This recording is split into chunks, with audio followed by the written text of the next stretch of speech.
if you go out long enough, assuming there's a continued improvement in AI and robotics, which this seems likely, the money will stop being relevant at some point in the future. Now there will still be constraints on power, like electricity and mass. The fundamental physics elements will still be constraints, but I think at some point currency becomes irrelevant.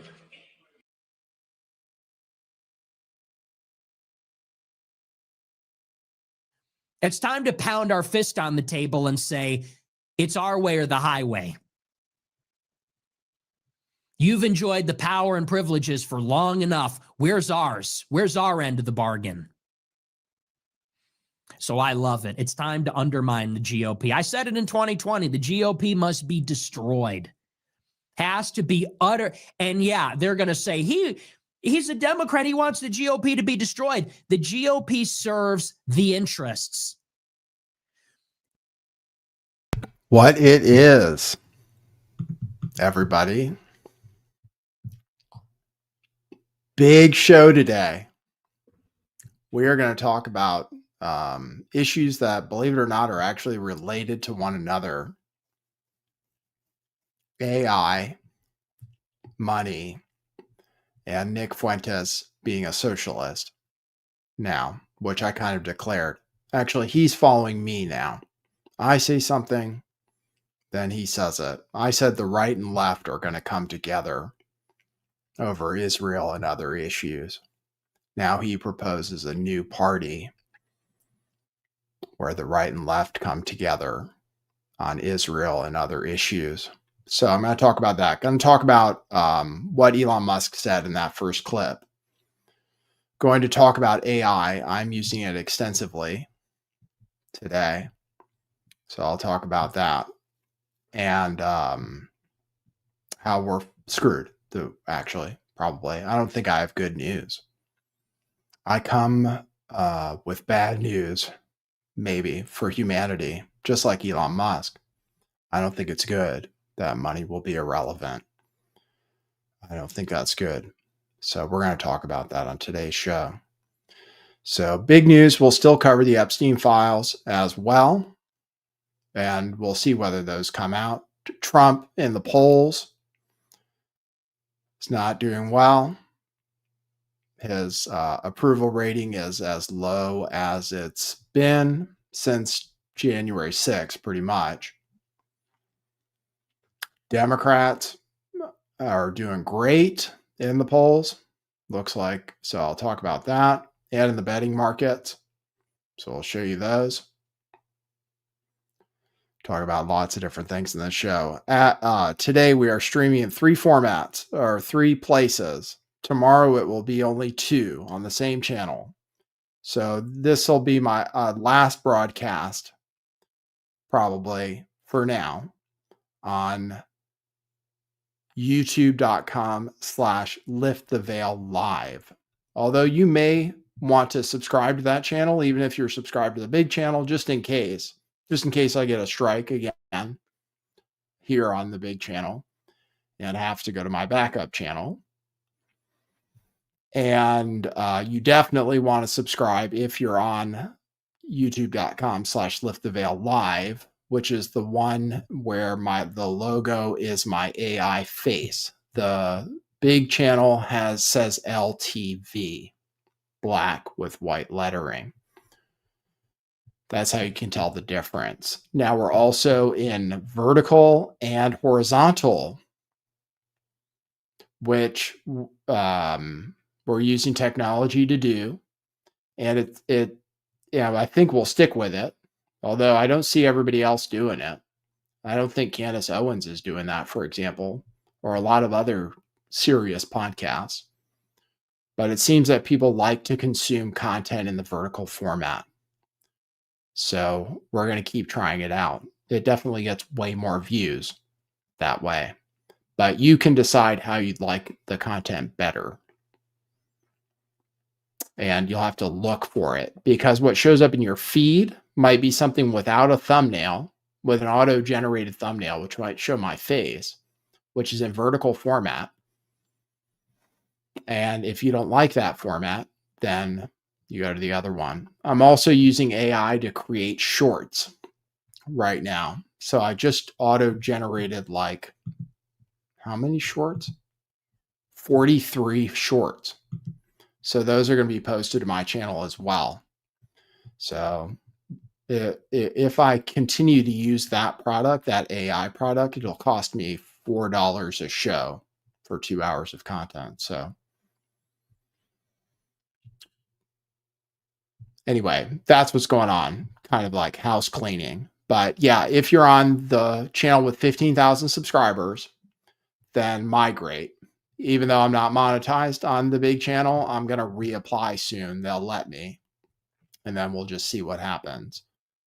So I think I'm labeled as harmful still from the COVID era for telling you that the vaccine didn't work. But now you can say that. So, but I think I'll still delete those videos in case they'll hold them against me. I did reactivate a few videos, including because mostly they were set to private. I went through my old videos and I at least reactivated my most famous moon landing video, which shows the lunar rover was based on a Jeep Willie.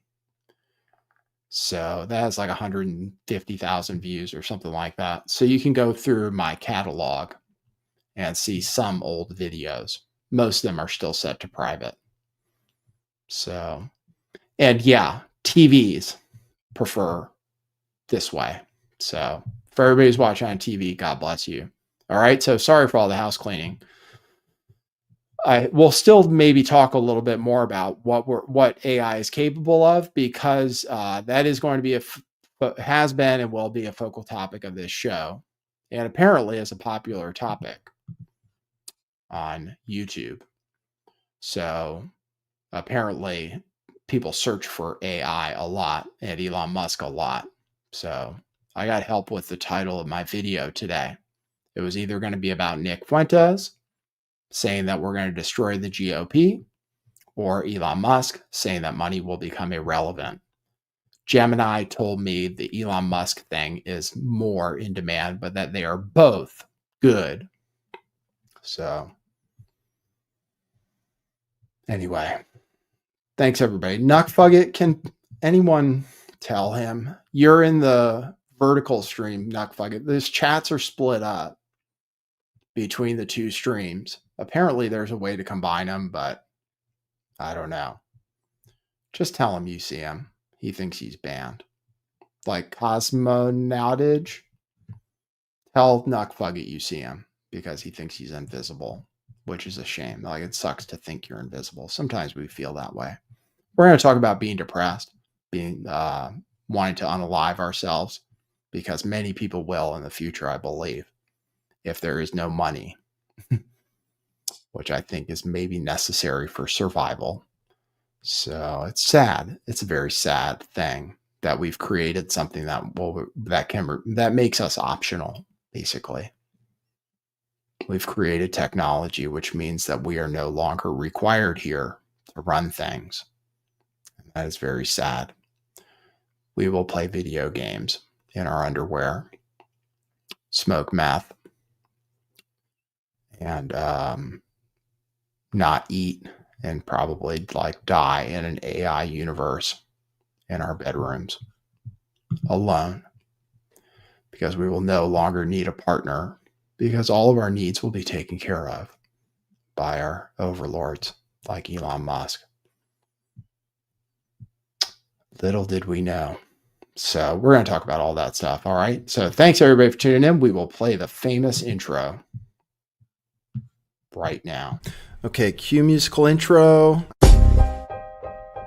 Boy, that's brilliant.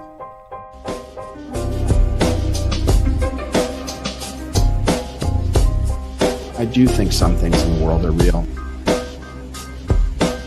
Like you guys. You guys are real. Most of you. Most of my listeners, I think, are not just in my head. I think I have the metrics to prove it. You've taken a leap of faith today. What is that sound? And I apologize if you take offense. I'm a little offended myself. Welcome to our show. Welcome to the future. What it is, joining you live from sunny California. It's a beautiful day today. I'm your host, Nathan Stoltman. And I bring you the news, the real news.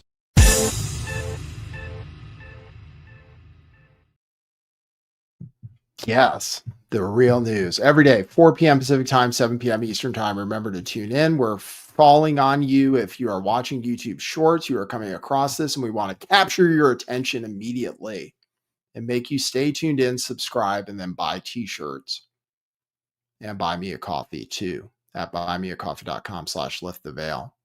That is our intention.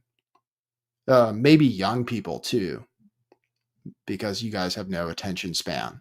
We are going to try to lengthen your attention span by making you stay tuned for approximately 2 hours per evening so far. Okay, so I'm trying to follow the AI instructions for how to capture. That's why I opened with videos today. It instructed me what to do. Gemini did. It told me what to do for my show. It told me what to title it, what to put in the description, and other things too. I've been talking to my friend Gemini all day long. It's helpful. It allows us to do things that we previously would need a team for. Okay. So this is the promise of AI. It allows us to be more creative, but we don't need help from other people anymore. And we can do things on a more limited budget, which is good to a point. But for example, there's technology now which allows me to create YouTube Shorts, which I can't do by myself. I would have to hire somebody. I don't have time or necessarily the ability.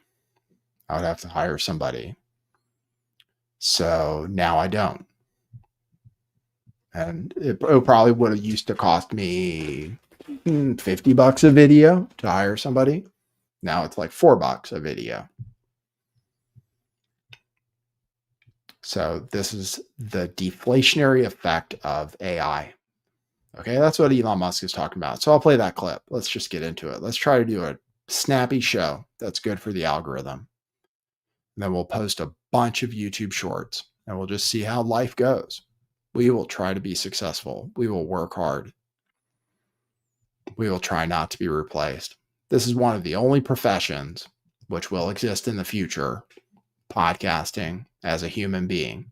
Although I'm thinking about getting an AI sidekick. I haven't asked Gemini about it yet, but I wonder what you guys would think. What if I got it's hard to do a show by yourself. That's why Nick is so unique in many ways. Very difficult to carry a show by yourself, especially if you don't play clips the whole time. But there are few people who can do it. Even Joe Rogan doesn't do that. One thing that makes Nick Fuentes so unique, and we're going to talk about him a lot. I'm sorry about that. He's very influential with the youth. Something came out today that said 25% of Stanford students are grapers. So I'm sure everyone is panicking. But let's talk about AI as much as we can.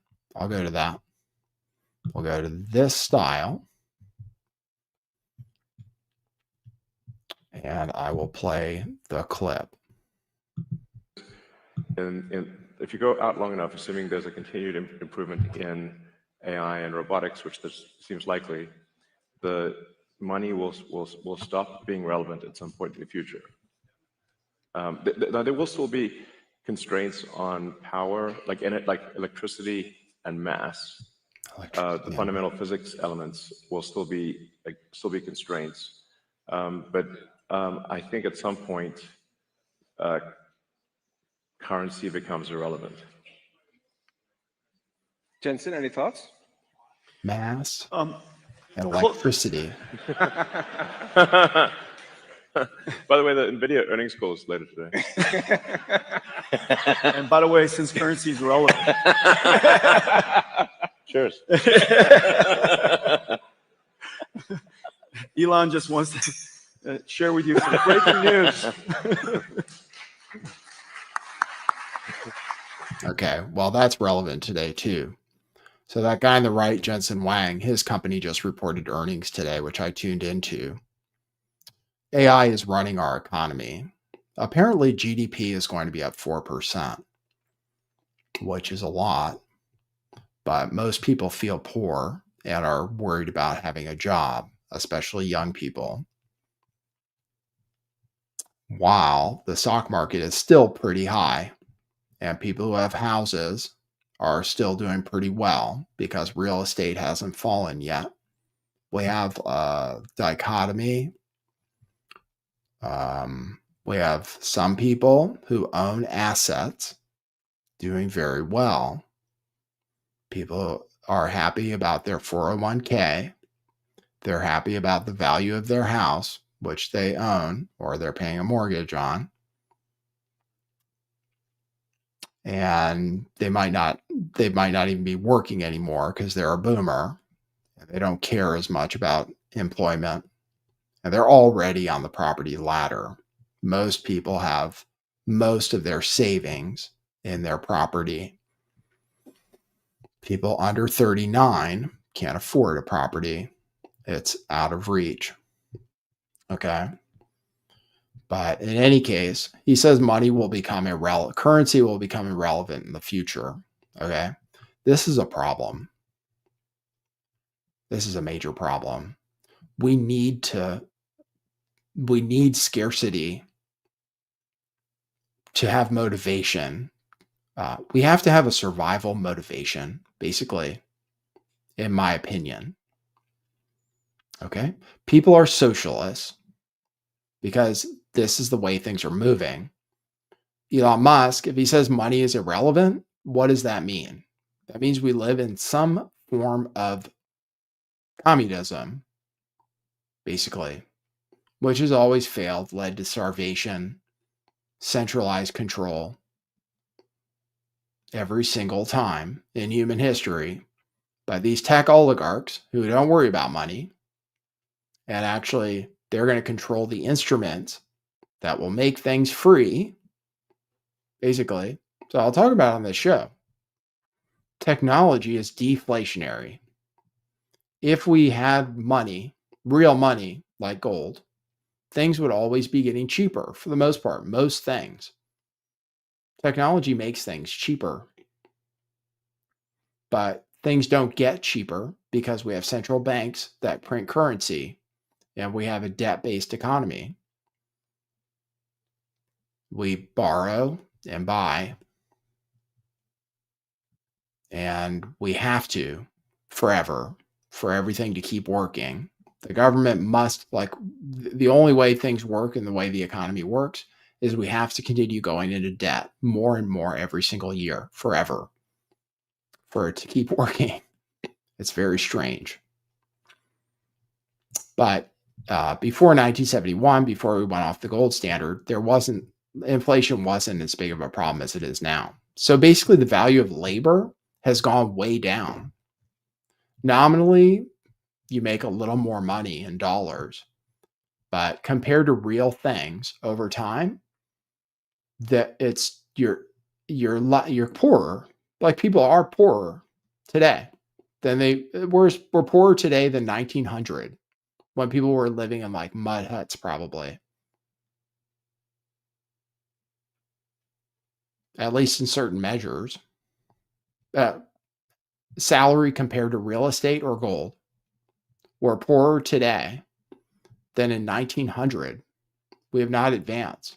We're not making more money today. Seriously. In 1900, because I've been kind of like contemplating it and doing some research. In 1900, the average salary was $400 a year. But the price of gold was $20. meaning your salary could buy you 20 ounces of gold in a year.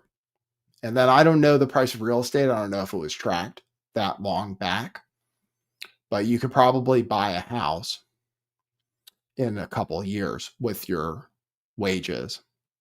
And people didn't really take loans back then, so things had to be affordable. If you just go back to 1970, before we went off the gold standard, your salary would buy you almost 200 ounces of gold. So there was a like quality of life improved until 1970. We had a depression, but guess what? During the depression, prices of things went down, which is not allowed to happen since based on the Fed's mandates. Like prices of things aren't supposed to go down. It's feared by economists more than anything. Is like deflation. We can't have deflation because apparently that's the worst thing. Worse than inflation, they think, is deflation, because then people think you won't buy things. That's why. They think if there's deflation and prices are going down, that you won't buy things because you'll wait for the price to go down further. That's all. That's the theory.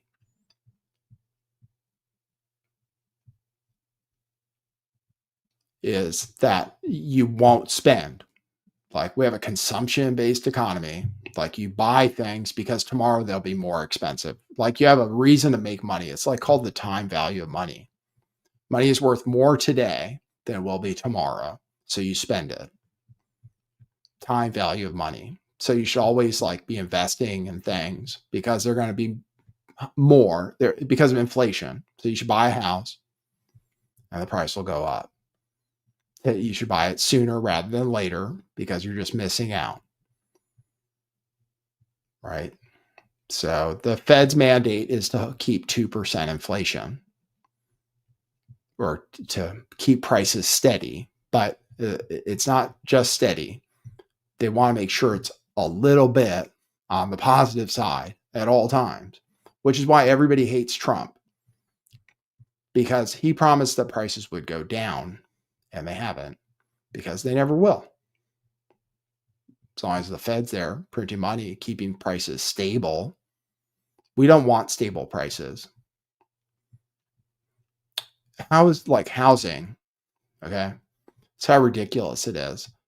For housing to be affordable, historically, a house should cost less than 4 times your household income. Historically, that's what Gemini told me. Historically, for housing to be considered affordable, it should be about 4 times your annual income. So you guys can think about what your annual income is and stuff.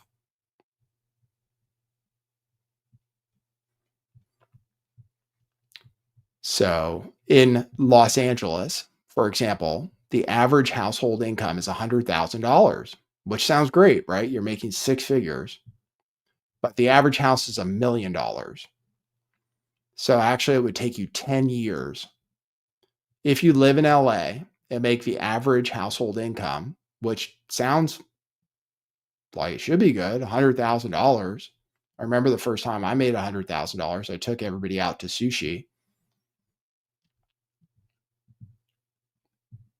But now you will never buy a house in Los Angeles. You need to make at least $250,000, basically, which would get it, which would be 4 years, right? $250,000, you'd be able to afford $1 million house in 4 years. That's how much money you have to make in big coastal cities to buy a house. And actually, with healthcare prices going up, don't know if that's going to be enough anymore either. A lot of people between $150,000 and $250,000 a year think they're poor. They live paycheck to paycheck. And they're in danger of losing their jobs. So let me, tomfoolery. Let me just notice the chat for a second. Nate, you can't super chat on the big channel. I know it's not monetized because I'm hateful. Harmful content. This is harmful content. Stay away. Yeah, I'm still classified as harmful content on the big channel. So you can super chat by going to buymeacoffee.com/lifttheveil. I mean, if Nick Fuentes was able to survive when he was banned from banks, you guys should be able to help me out and go to buymeacoffee.com/lifttheveil instead of super chatting.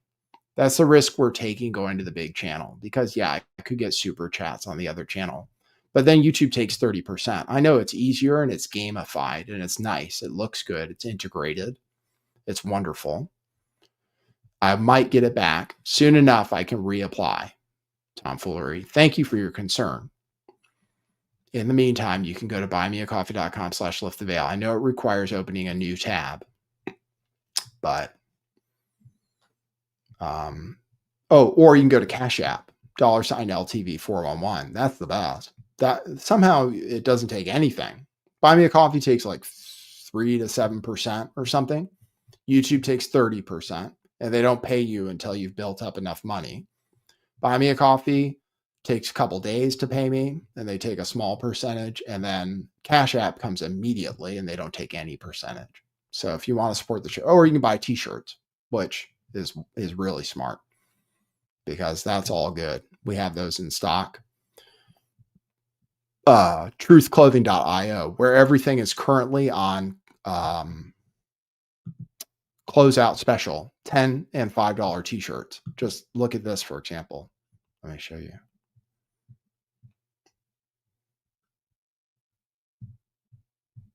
Hold on one sec. I'm having a spinning wheel. My technology, unfortunately, is old. My computer is from 2016, I think. I just like the big screen. Come on, please. Okay, so things are meant to get cheaper. Technology is meant to get cheaper. iPhones, for example, have gotten much cheaper over time. The first iPhone was $500. Now it's like, and the plan was $100. $500. It was $500 for the one with 2 gigabytes of storage. The original iPhone. It was $500. So this is how technology is deflationary. Okay, just so you understand. I'll show my store. You can get that T-shirt that says "Question Everything" for $10, which was previously $30, or yeah, $29, $28. You can get other Question Everything shirts still for $10 each, but stuff is selling out. So get it quick. It's going to continue to be on sale until it's all gone. And then if you guys are nice enough, if I get enough viewers and stuff, then maybe we'll keep the business open and actually make more t-shirts and sell them at full price. But you guys will have to show me that that's possible. I'd love to do that, but we have to get more people tuned in. So far we're still just chopping along the bottom. Bitcoin shirts, Litecoin shirts, $5, $10. Sweatshirts, $20, but that's still a good deal. Super high quality stuff at truthclothing.io. Sean, so let's talk about this a little bit more. And we'll get to the Nick Fuentes stuff. And I'll play some more relevant clips too. Sean 808 Stingray says, when I started my trade, I used to make 6 times minimum wage. Today, I'm not even 3 times New York minimum wage, which is $20 an hour. Okay, so that's a good example. I was selling cars, and when I started selling cars, you can make $100,000. And my rent in LA, I was in a rent-controlled apartment actually. My rent in LA was $800 for a big 2-bedroom, like 1,200 square feet in the early 2000s. So I started out, I made like 60.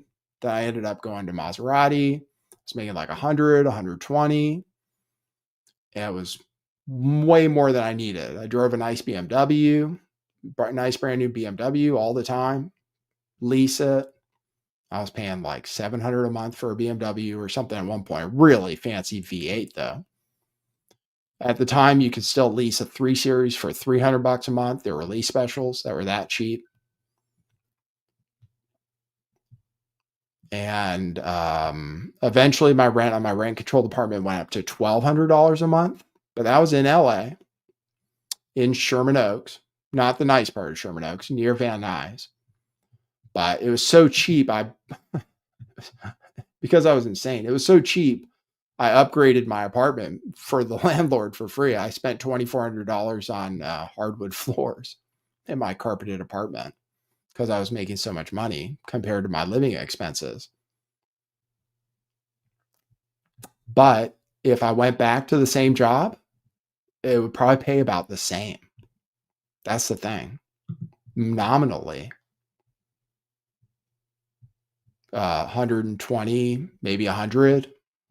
And year after year, that just buy you less and less. I was working in the Bay Area. My rent there started at, it was $1,400 a month in Mountain View near Google for a 1-bedroom, 1-bathroom apartment with a pool and stuff. And by the time I left in 2000, it must have been earlier than 2014 then. It must have been more like 2010. By the time I left, it was $2,100 a month, and that was in 2014. And now it's probably $3,500 a month. And people are living in their cars in Mountain View who work for Google. They live in vans. And somebody was like, there was this famous story about somebody renting out a tent on their property in Mountain View for $800 a month. And like, there's a line of people who wanted to rent it. Tomfoolery, thanks for the super chat. That's Canadian money. You went to the channel just to give me a super chat. And the prophet did vanish for a season, but lo, he hath returned and the chat did tremble. Welcome back, Nate. Blessed be the stream reborn and cursed be he who lurketh without coin. You're the man, dude. Thanks so much.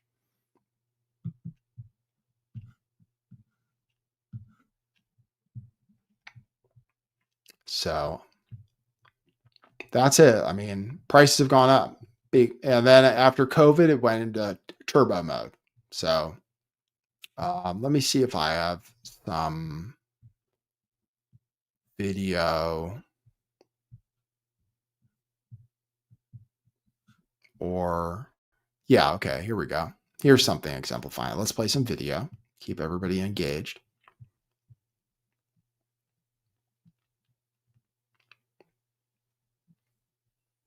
Play this. This is an example of a young person, 22 years old. Let's see what kind of financial situation they're in. Dendritic Fractals says, anyone losing their job to AI probably had a fake job to begin with. Sir, what do you mean by fake job? Do you mean lawyer? Do you mean accountant? Do you mean taxi driver, Uber driver? Do you consider those fake jobs, sir or ma'am? If you consider those fake jobs, if you consider being a paralegal a fake job, then okay. How about a computer programmer? Do you consider that a fake job? Computer programmer? Are the only real jobs being a plumber or a mechanic or a welder? Because yes, those are real jobs and they will exist. Or a construction worker, those will exist for a little while longer. DoorDash driver, 10 years probably before the robotics get good enough. But even those jobs, eventually a robot will be able to do. AC repairman so far, but I've seen that where they use AI assistants too.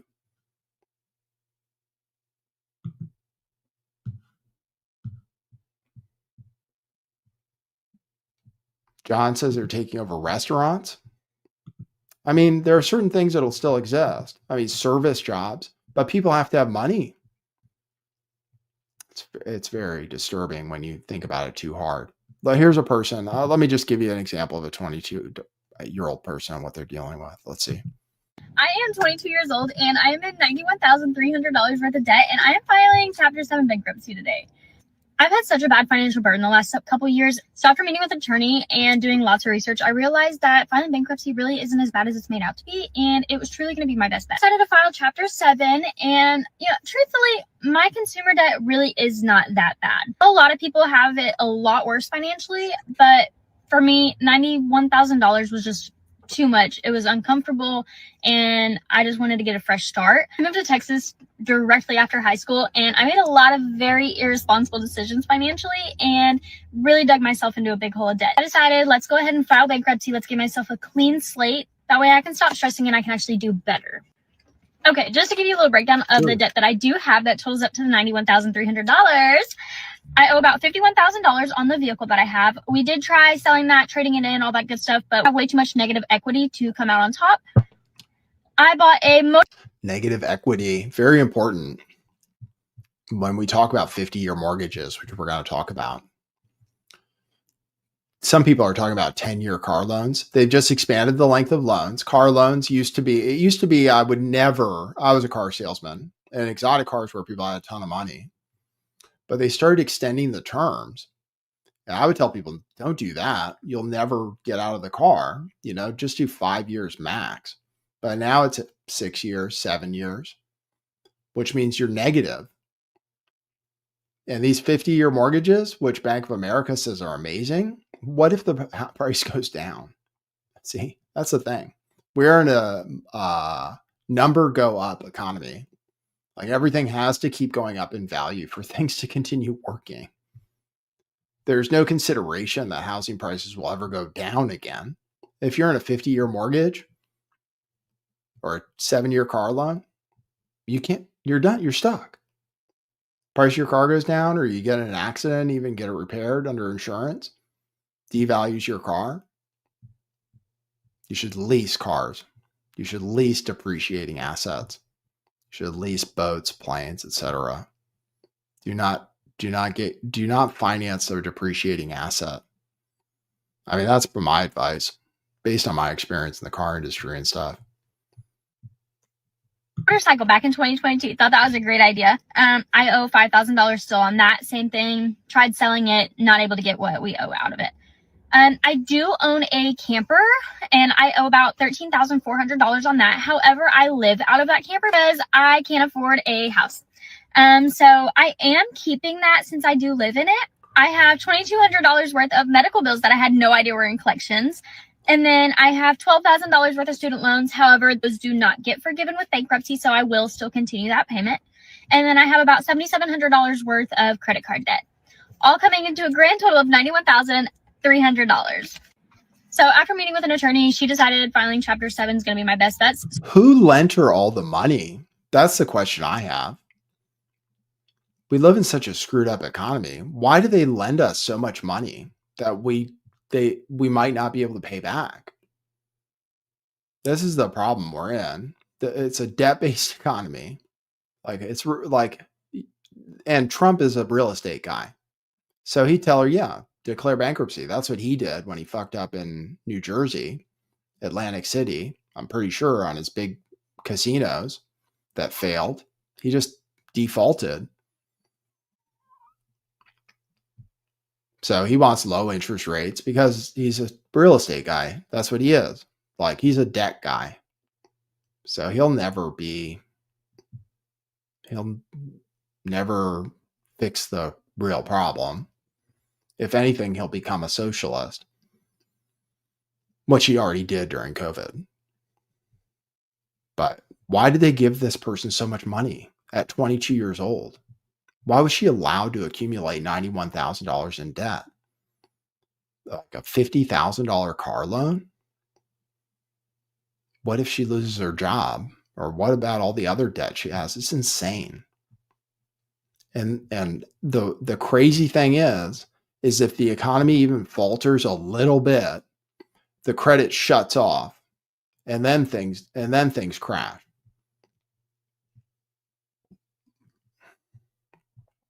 Let's hear the rest of her story. So that's what we're going to go ahead and do. Since I was referred to her from somebody that is currently filing bankruptcy with her, she did cut me a discount. So my bankruptcy is only going to cost me about $1,100. So I've already paid all of those fees to her to do a free consultation with her. And then after I decided to go ahead and file, I paid a deposit and I received a workbook. I went ahead and filled that workbook out and everything. And it just pretty much, it needed all my information, my income, all my belongings and stuff like that I have. And then I listed all of my creditors as well. So thankfully, you are able to actually pick and choose what you do file on whenever it comes to bankruptcies. I did decide to surrender the truck, and then I am surrendering the motorcycle as well. I am keeping my camper, and I will have to keep my student loans, but otherwise, everything's going to be wiped clean. So we're going to go ahead and go in. We're going to sign a little bit of paperwork, get everything finalized so she can actually file that. So let's go. Yeah, I think that's probably enough. You got the picture. And actually, that person she saw, that attorney, you won't need, she could have used AI probably to file the paperwork, mostly. I'd be surprised if the attorney doesn't use AI themselves to generate paperwork. And it saves you money. So, but physical things, food, shelter, clothing, those things you'll need something. We'll get into that.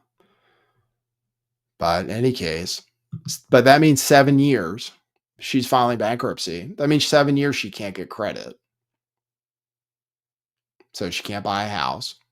Even if she starts making good money and builds up a savings account and stuff, which she won't probably because we can't afford to live. But assuming she really did, she wouldn't be able to finance anything for 7 years because it stays on your file. And notice she said you can't cancel the student debt. Well, that's the problem. That's why colleges are so expensive. In 1970, $10,000 household income, college was $1,600 a year. Now it's $40,000. So people used to work their way through school. Yeah, it was easy. People would be like, oh yeah, I worked a summer job to pay for school. And that's because the government guarantees the loan and the government won't let you write it off. So the banks will loan it. They don't care. It's guaranteed. They make the interest and it's guaranteed. If the person can't pay, the government will pay them. That's the problem. The government created the problem. College loans and real estate. Real estate loans are guaranteed. I guess FDR made 30-year mortgages. Well, that just made houses more expensive. Houses are out of reach. Well, rent's out of reach. Well, that's based on the price of housing. And politicians do not want the price of housing to go down because we know what happens when that happens. So, like, who's trying to make things cheaper? What politician is talking about making housing cheaper? Trump, he wants to lower interest rates to make housing cheaper. Doesn't make housing cheaper. Makes the interest less. So your monthly payments are more affordable. But it doesn't fix the problem. If anything, then the price of housing can continue to go up, which they need for their donors and the rich people who run the world. Like, nobody wants the price of their house to go down. Because if it did, imagine if she had $500,000 in debt because she bought a condo and the price went down to $400,000. She'd be $100,000 negative and never be able to leave the house. And if she couldn't afford the rent, she'd have to default and she'd be screwed.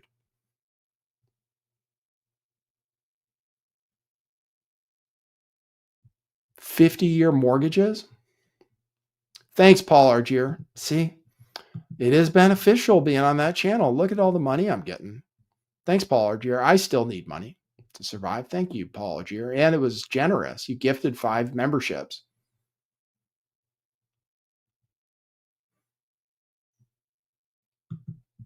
Thanks, Paul Argier. Appreciate it.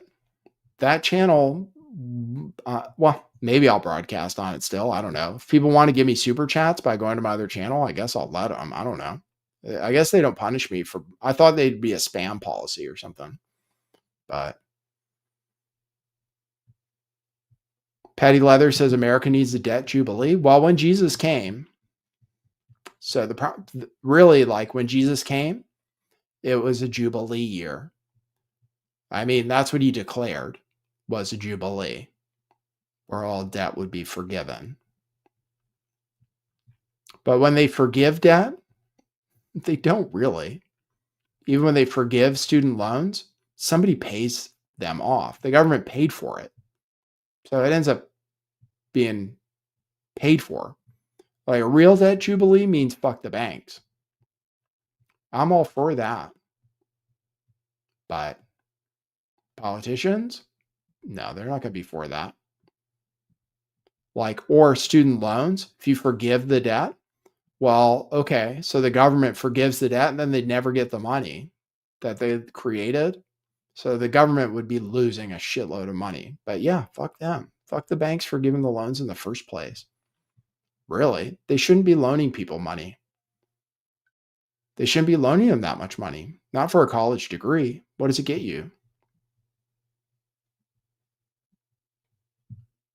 Penelope, I will read those coffees. Thank you. Don't think I didn't notice you.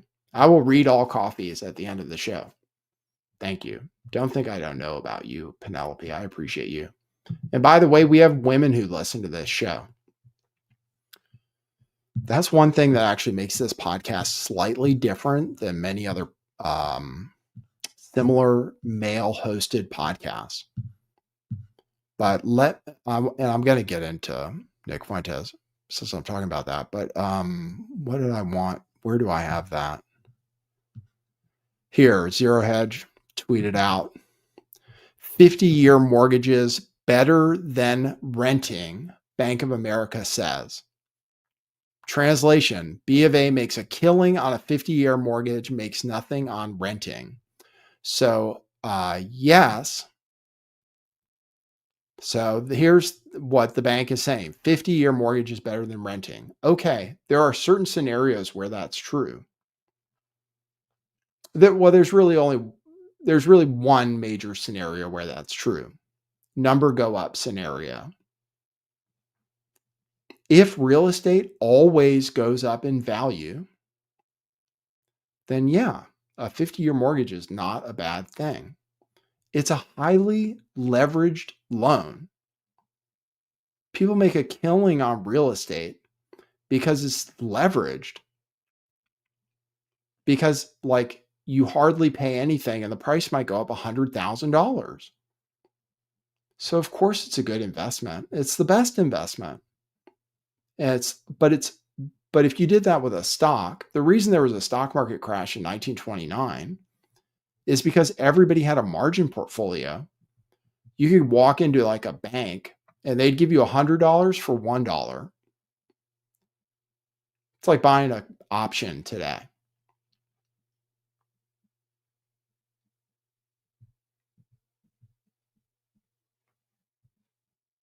So, but people do that with real estate. Like that's how we do it with real estate because the price always goes up over time. We've never really had a significant long-term real estate crash. It started during the financial crisis, but then we did the bailouts and the bailouts saved it. It started during COVID, but then we printed more money.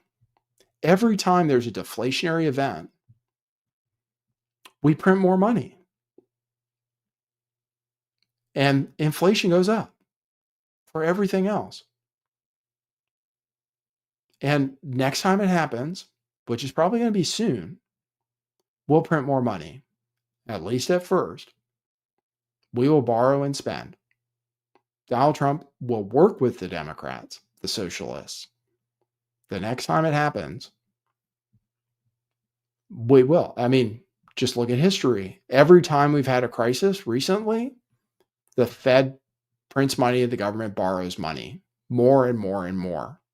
Every time there's been anything close to a bank failure recently, The Fed prints money and plugs it up, and inflation goes up, and our lives get worse every single time.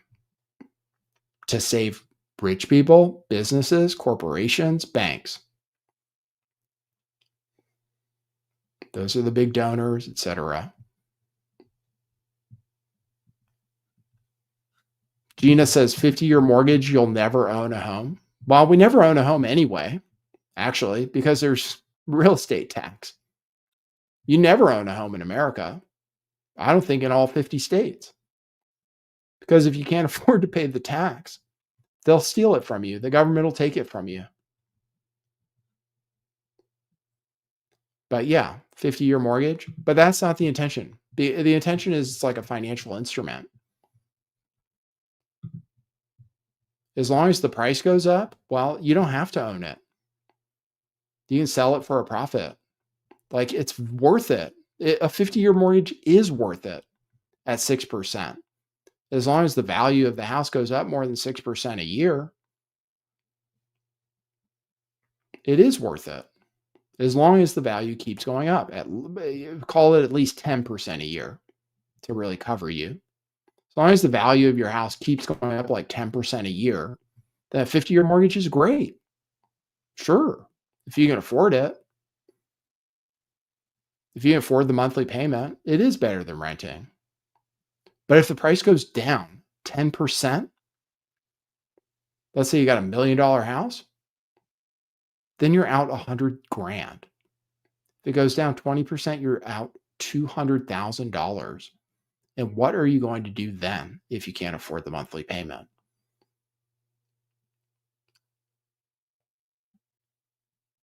And for the price of housing to go down, rent, whatever, affordability, whatever, the prices need to come down. They need to. But the political reality is nobody will ever allow that to happen. You can write off. That's the other thing. You write off interest on your home.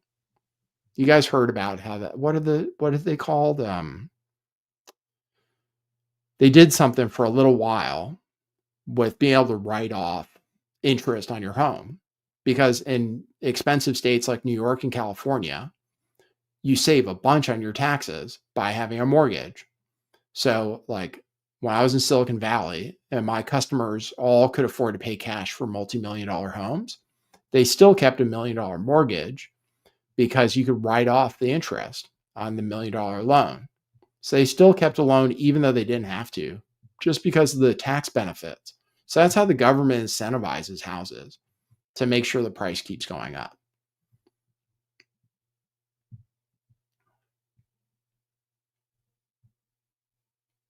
So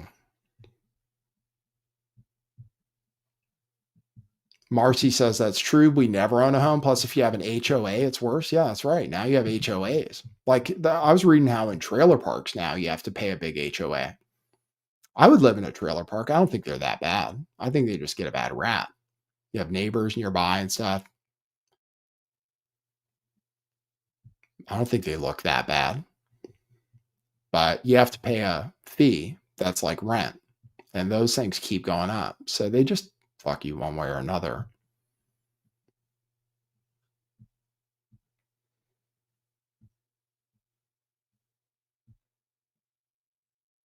Here's something from Rasmussen Reports, which says that running on prices is a losing proposition. People want leadership. Explain what the real problem is and the roadmap to fix it.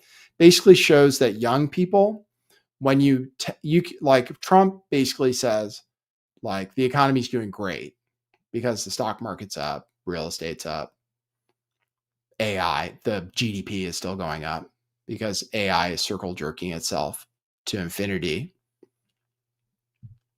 But if you ask young people, even if prices have gone up on gas, for example, they all say the price has gone up. That's their impression. So people's feelings are important. People feel like prices are going up, even if they aren't, like on gas, which has gone down a little bit.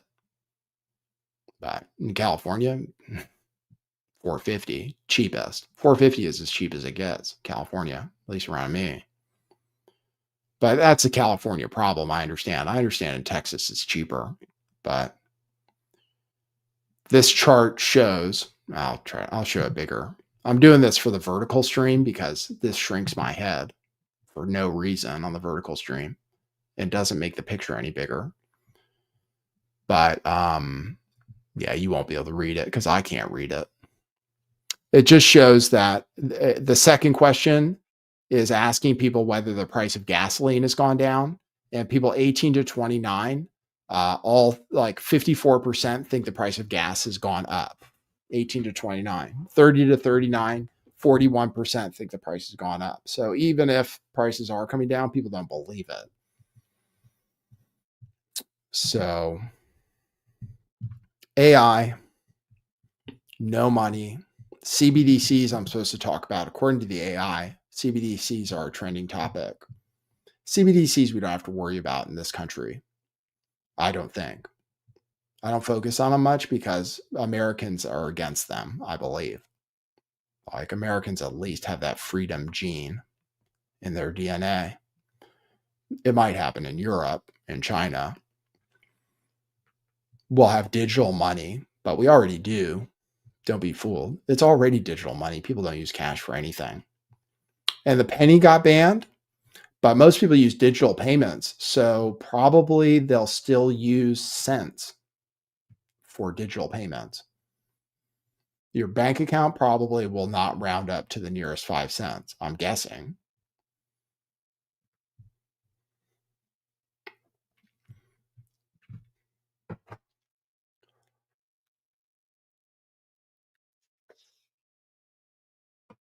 Okay.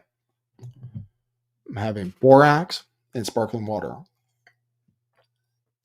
Raises your testosterone and stuff.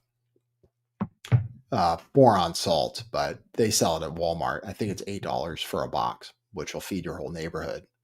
I recommend it. Oh, and I took my methylene blue today too. Trying to survive because there's a chance that medical advances will make it so we can live forever. So you want to stay as healthy as possible for as long as possible if you'd like to live. But most people won't want to live anymore, unfortunately. And they definitely won't want to get married, I'm guessing. So that's what it comes down to. Okay. So there will be no money. Money will become irrelevant.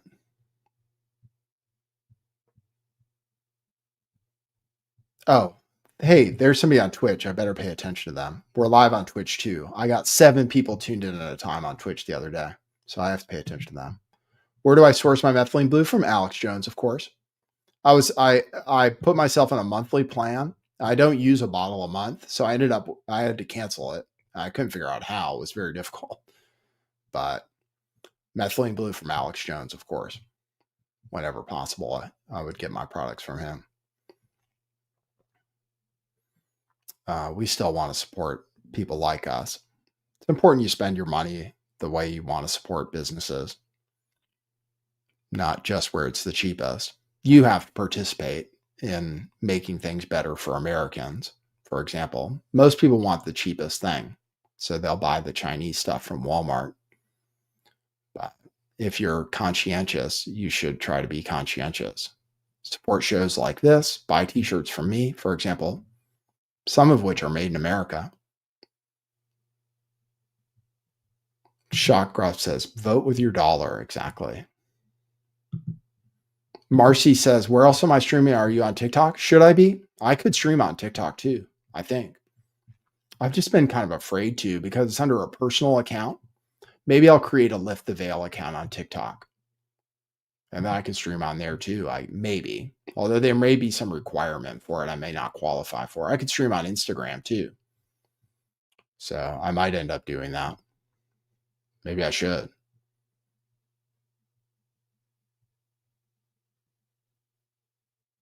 So no money. Okay.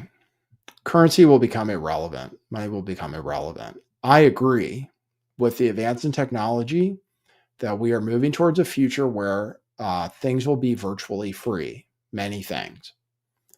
So even AI, I think eventually, like the money making prospect of AI may be a problem in the future for the AI businesses. I'm not I'm kind of negative on AI in the sense that they make huge investments now, which may not be worth as much in the future because the price of the product keeps going down. So like, I don't know if people are going to keep paying for OpenAI. I think OpenAI in particular is at risk for being replaced by something cheaper or free. And like right now I'm using Gemini, which is Google's new product. They just came out with the latest version of Gemini, which is way more advanced than anything else on the market. And I use it for free right now. I'll show you my conversation with it just to show you how ridiculous it is, though. I use it a lot today. I'll show you how hard it was to make the thumbnail for this show. I mean, it took forever. I'll show you. So I used to make thumbnail, then I don't have to have Photoshop and stuff, and I don't have to learn anything. So my skills are less. I used to use a video editor, which I learned how to use. So I was proficient in that. That was a valuable skill. It used to be a live streamer, you had to be skillful. You had to be pretty advanced at use of technology. Now you can use StreamYard like I'm using. And if anybody ever wants to know how I do it and stuff and wants to consult with me, consulting fees, I can consult with you, but you could also consult with Gemini. Like I'm unnecessary. I used to consult with people on cryptocurrency and stuff, but actually that's kind of been replaced. I mean, who needs a consultant? And like middlemen and stuff, all places where you used to make a bunch of money. Anyway, I'll show you my conversation though. Let's see if you can see it in this format. See, it's too small. That's the problem. So I have to show it. They're going to fix this. The way you're seeing me right now on the vertical stream, they're going to fix that. Like my head is so tiny. They're going to fix that with this StreamYard software. There's no reason for my head to be so small. It could fill up the whole bottom half of the screen every time. If you're on the vertical stream, you know what I'm talking about right now. But this is much bigger for people watching on the horizontal stream. Here's my conversation. I gave it an image of Elon Musk. I said, please make a thumbnail. This is what I told it. I said, please use this image to create a 16:9 YouTube thumbnail with impact yellow text in quotes. It says money will become irrelevant. And then this is the conversation. That looks perfect, except irrelevant is spelled wrong, even though I spelled it correctly. Okay. So I said again, you misspelled irrelevant. And then the AI starts apologizing to me and says they're going to fix it. Well, it's misspelled again, a totally different way, which is even worse. And then the size of the text changed. So I told it, misspelled it even worse and made the text too small. Please try to fix the size of the text and fix the spelling mistake. It apologizes again. It gets super embarrassed. Misspells it again. Still misspelled, but otherwise good. Misspells it again, puts it in a different format. Still misspelled. Now the text is different. Please try again. I told it. It says, my deepest and sincerest apologies. My performance on this specific request has been completely unacceptable. And I am truly sorry for the repeated frustration of my inability to correctly spell irrelevant or maintain consistency. There is no excuse for this. I'm like, save your self-deprecation. I don't need you to apologize. There it does it again. Spells it correctly. Changes the format. So I keep trying to fix it. So there's another one. It spells it wrong. Another one spells it wrong, changes the format. Another one spells it wrong, changes the format. I keep trying. And so I ended up having to go with the only one where it spelled it correctly, even though the format wasn't what I wanted. So that's how valuable AI is.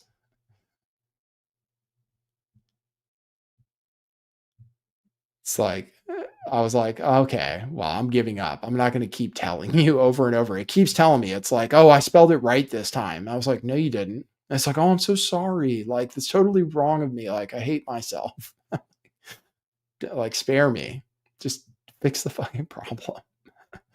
So, anyway, that's me using Gemini today. But Gemini is very useful on Chrome, especially because you can use it to analyze the page you're looking at and tell you what's going on with it. There's like with Chrome, there's a Gemini button on the top. And so far, I haven't had to pay for anything. And you can tell it to look. I can't show you, but you can share the web page you're looking at and it'll give you information. So I had to walk me through how to use AI to generate shorts. So I'm going to be posting those. I generated 43 shorts from a show from yesterday. I'm going to post those after the show. And then we'll see if we can grow the channel. Pray for us. And we'll see if we can make money. That's the goal. That's the goal of AI too, is to do things that make money. Okay, I was talking about this. I'm getting kind of this is like exhausting. Smoke.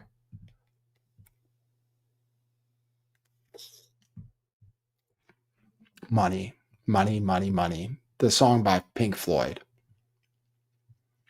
I believe we need to have to make money to be happy or to feel motivation to do things. Okay. I believe that. That's the problem with this AI future, which I'm very scared of. And I think Elon Musk knows what he's talking about. In my observation of how fast things are progressing, and also the kind of jobs that I like to do, for example, like I want to go back to driving DoorDash once my driving record clears, because I enjoyed it, basically. But eventually, there will be robots that do it. They already have delivery robots. They already have self-driving cars, which are going to replace Uber drivers much sooner than DoorDash drivers will be replaced. But they will be replaced. Delivery drivers, it will all be automated. What is your reason to live? It can't be video games. It can't be you fucking with AI all day, making content. Not everybody is going to be a podcaster. And anyway, if everybody's a podcaster, who's going to give us super chats? Like, we need you to have jobs, people. We can't have you also begging for money, grifting like us. We can't all be content creators. We need to have to make money. Like the deal with human beings, because we have evolved over time, is we need to get hungry. Like, we need to be worried about shelter. We need to want to find a mate. We need to want to have sex.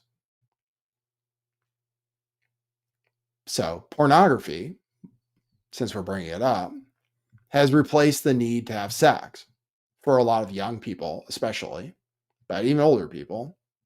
Pornography has replaced the need to have sex. So that has kind of screwed people up, because if you don't need to have sex, well, then you don't need to have money, really. Because how do guys get girls?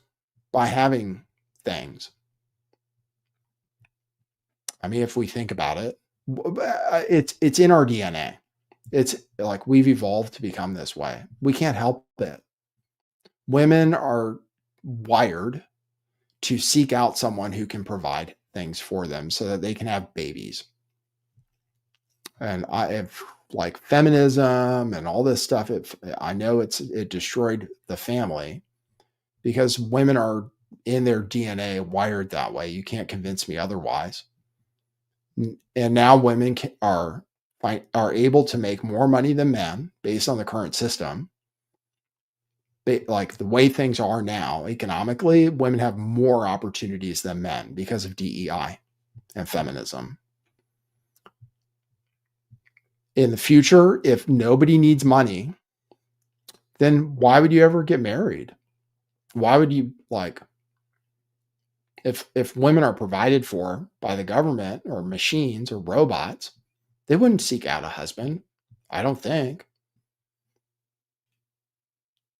I mean, prove me wrong, but I think the problem is, and maybe that's a problem now, is that women make enough money that they don't seek out a partner. But if everybody has all their needs provided for, then why do they seek out someone else? Like, we partner up because it's like financially beneficial for both parties usually nowadays.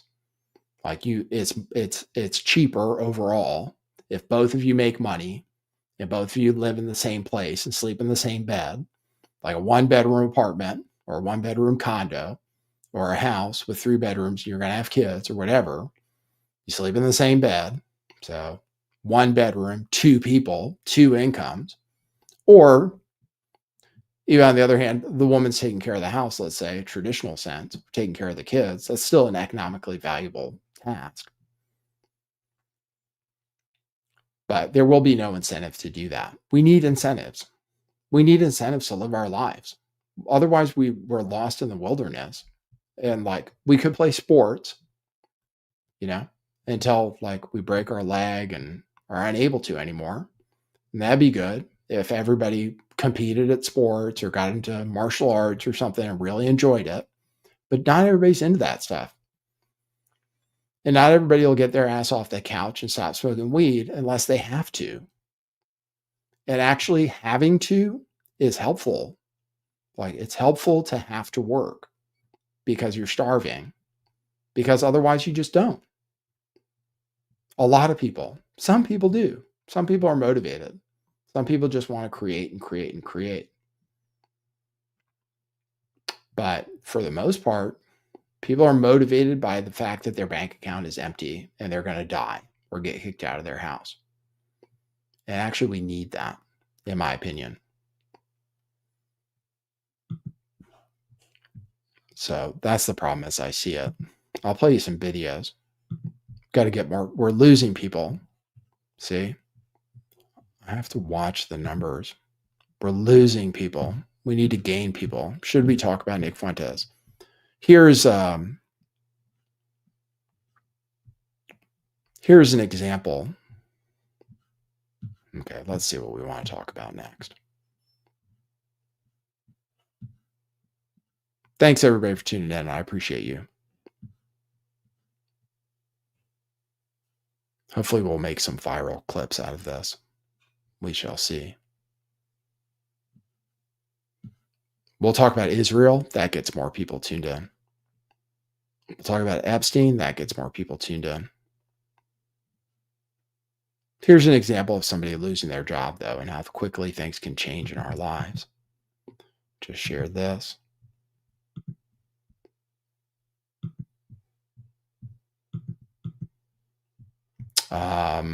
Just an anecdote. A buddy from college reached out, got laid off as a manager at Meta, made $200,000 a year and can't land a new job. His mortgage is over $6,000 a month. Said he runs out of money in 3 months, has a wife and 2 young kids. He's usually cocky, but sounded scared. You think this will never happen to you. So right now with AI, like, the GDP is going up, the stock market is going up, but it's all corporations buying from corporations. Like, people don't, like, these companies have consumers and they're going to need them to pay $20 a month or $200 a month for their AI models. But those people are kind of disappear. But in the meantime, they just want to sell to other businesses, these AI corporations. And NVIDIA just did amazing. They make chips. They just had amazing earnings. The price was up. So people who own stocks are happy that AI is going to be a thing. People who own stock in NVIDIA. I was tuned into some podcast bros talking about it when the earnings came out today. But they're all just investing in each other, and they're all going to be each other's customers. There will no longer be like a consumer, but we'll get things for free, I guess. But then I assume we're going to want to kill ourselves. That's all. Dial 988 if you're suicidal, by the way. I spent most of the year being suicidal, so it's a very serious problem. I'm sorry to say. Sorry to bring you guys down, but I understand what happens when you like lose your will to live. Now, I'm just worried about people, to be honest. Let me play you this clip. Here's somebody having a mental breakdown because their class is using AI.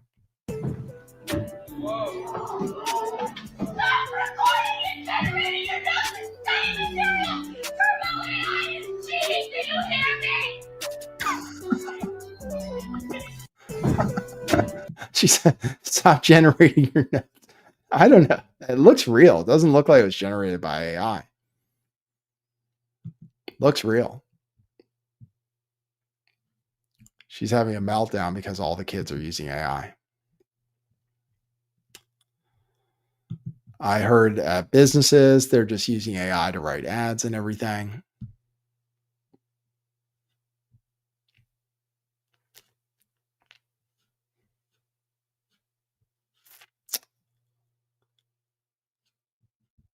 All right, let's see how to stick all this stuff together. We're getting replaced by foreigners.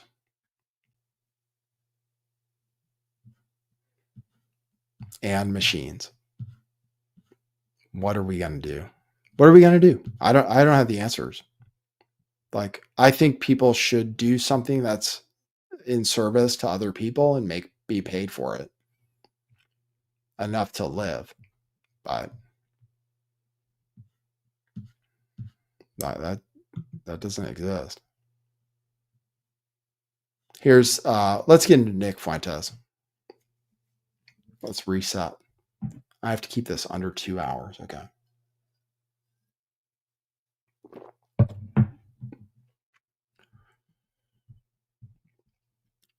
Adam Filmgrain says, deport the robots.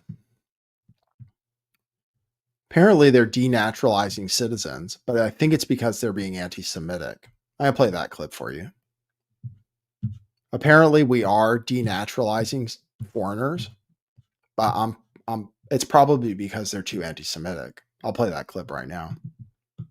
Well, the president was very clear in the comments that you just played, which is that he's talking about the semiconductor industry, which is one of the most coveted industries in the world, one of the most national security important industries in the world.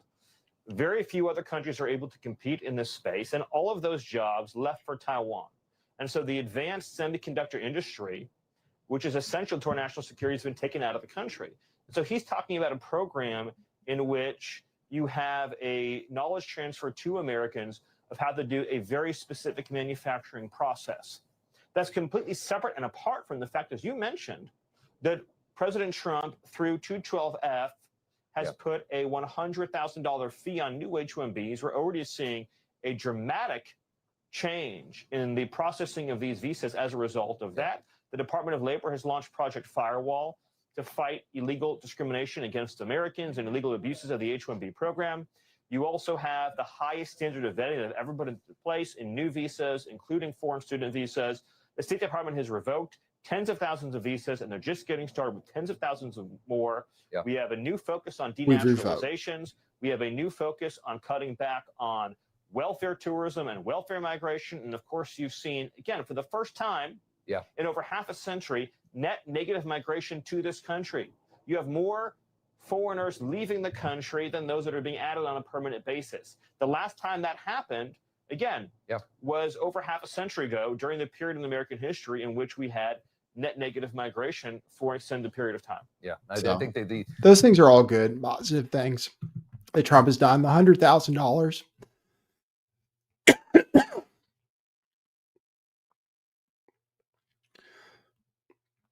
Oh boy, I hope this problem clears up. The $100,000 fee does probably keep them from taking entry-level workers so much. So they're saying it's to train people for these factories where the investment is coming from. So here's what Trump says about it.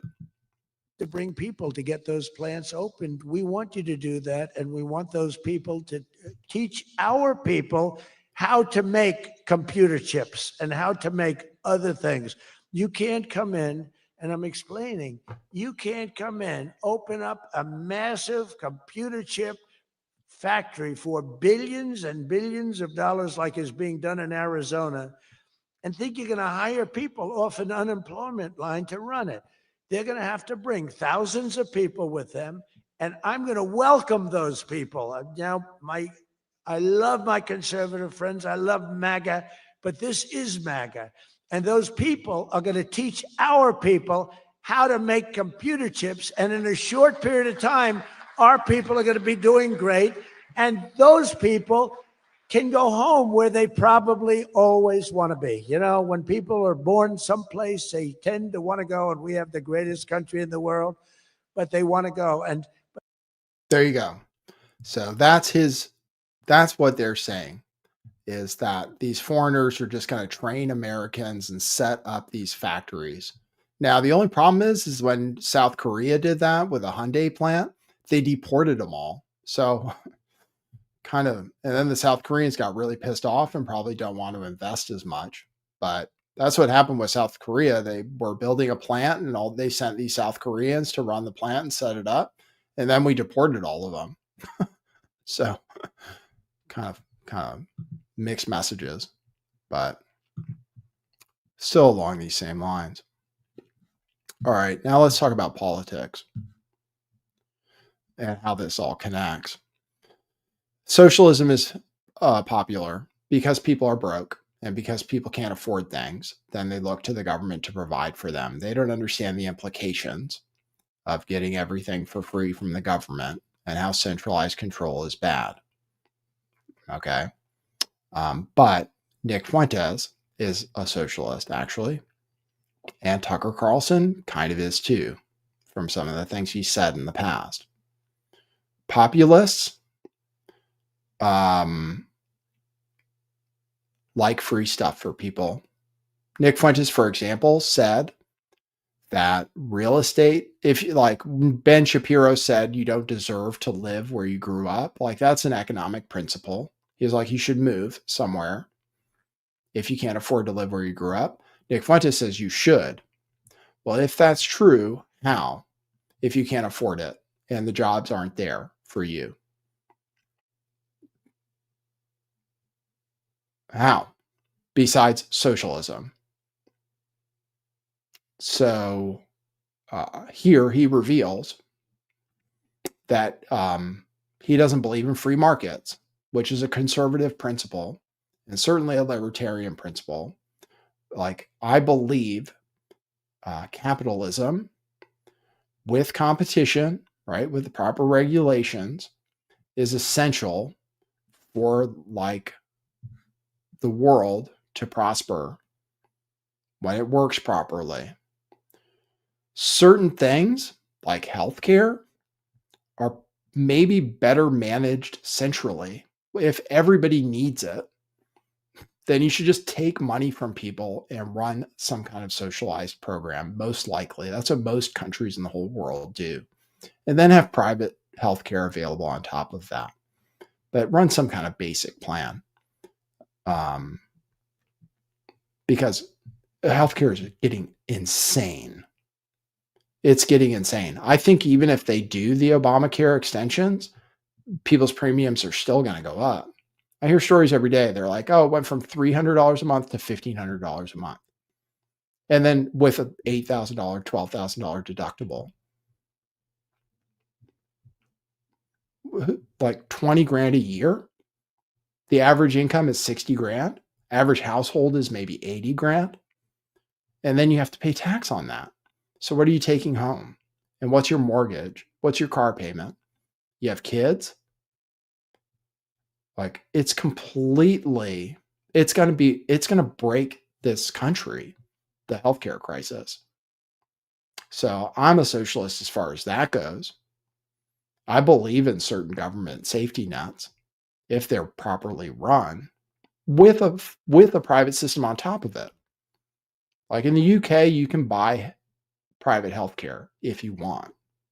So yeah, maybe the social system isn't that great. But here, like Medicaid, Medicaid is pretty nice. Like almost everything's covered. You just have to go to people that take it, which might be a little dumpster, and you might want to go to somebody better. But then you could buy private insurance to do that. But Medicaid, it's pretty nice. Saved my ass a few times when I went insane, out of my control. Ended up in the hospital and stuff. So, I'm not opposed. So I'm a little bit, I'm a little bit that way too. I'm not opposed to certain government run programs with a private system on top of it, though.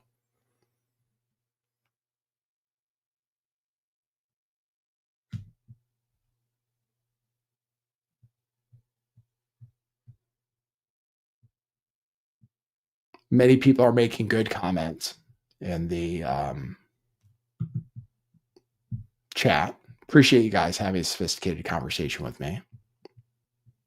These are like kind of high level issues. So anyway, here's what Nick Fuentes says, which is very controversial, and people are saying, oh, he's not even, he's not a Republican. He's kind of like, I think the young people don't identify as Democrat or Republican, I don't think. And they don't identify with conservative principles. They listen to Nick, men, not women, or boys, but young men listen to Nick. And they just kind of agree with him on a lot of stuff. They're used to being told they can't say anything. So it's refreshing that he says nigger and stuff. They think, because they never hear anybody say that in real life because they get thrown out of their school or banned forever. But he's not conservative. Exactly. He's anti-immigration. But finance and stuff, he doesn't believe in free markets. And here's the clip. It's time to pound our fist on the table and say, it's our way or the highway. You've enjoyed the power and privileges for long enough. Where's ours? Where's our end of the bargain? So I love it. It's time to undermine the GOP. I said it in 2020. The GOP must be destroyed. Has to be utter. And yeah, they're going to say he's a Democrat. He wants the GOP to be destroyed. The GOP serves the interests. The GOP, as presently constructed, serves the interests, the special interests, the donors. Everybody knows that. It serves Silicon Valley and little tech. Palantir, Tesla, SpaceX, Anduril, Oracle. It serves Wall Street. That's true. That's why Ken Griffin gave them millions of dollars. It serves Miriam Adelson and the Israel lobby. This is who they work for. This is who selects the cabinet. This is who makes the policy. That's why they cut the corporate tax rate and they did nothing else. That's why they're shielding illegal immigrants from deportation as long as they're working on farms or on construction sites or in hospitality. That's why they're still providing for H-1B visas. That's why they're still providing for Chinese students. That's why they back down on the tariffs. That's why they back down on everything. So this is the blueprint. This is how we take over. And by the way, hey, and get a load of this. Ro Khanna and Thomas Massie working together against the interests to compel the files. What do you think that has? A 90% approval rating? If you had progressive Democrats and nationalist Republicans working together, let's say to compel the release of the Epstein files, what kind of approval rating do you think that has? 90%? And what if they got together and they opposed foreign aid to Israel? What approval rating do you think that would have? 90%? What if they got together and worked on the basis of a common interest Do you think that that Republicans or independents running under that brand, do you think that that would become more popular or less popular over time? 4 becomes 8, 8 becomes 16. It snowballs. And we need to propel someone into the White House that is just a populist. And here's where we're going to have to give. This is going to be the compromise. Very simple. The left has to give up immigration. That's simple.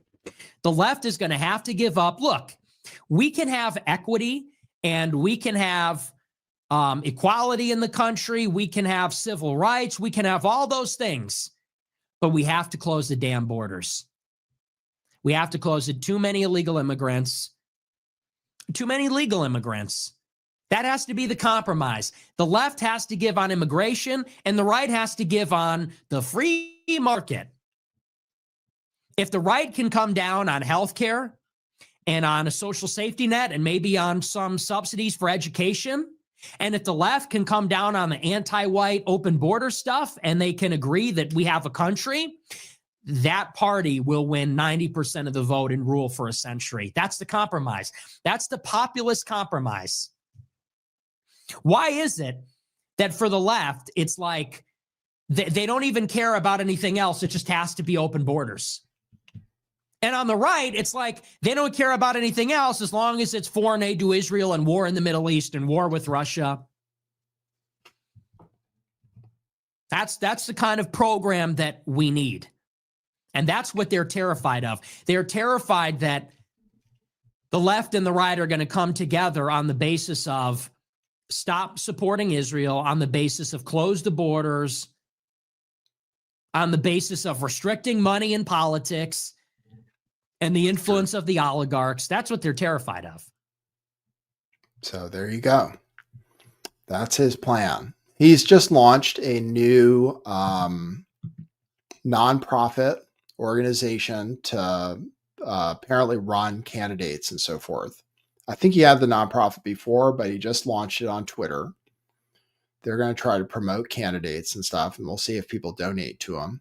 But he's trying to form a third party. And I suggested on yesterday's show that there is people call it horseshoe theory, but there is a confluence of interest between the right and the left. Jimmy Dore, Young Turks, Tucker Carlson, Nick Fuentes, Megyn Kelly even, maybe some on the left. Maybe she appeals to some on the left, although she's still pretty pro-Israel. Money out of politics. Bernie Sanders and Donald Trump. That's the thing. Bernie Sanders and Donald Trump, right? Why did people go from Bernie Sanders to Donald Trump? Well, I was a supporter of Bernie Sanders. Why do people like Bernie Sanders is a Democrat socialist?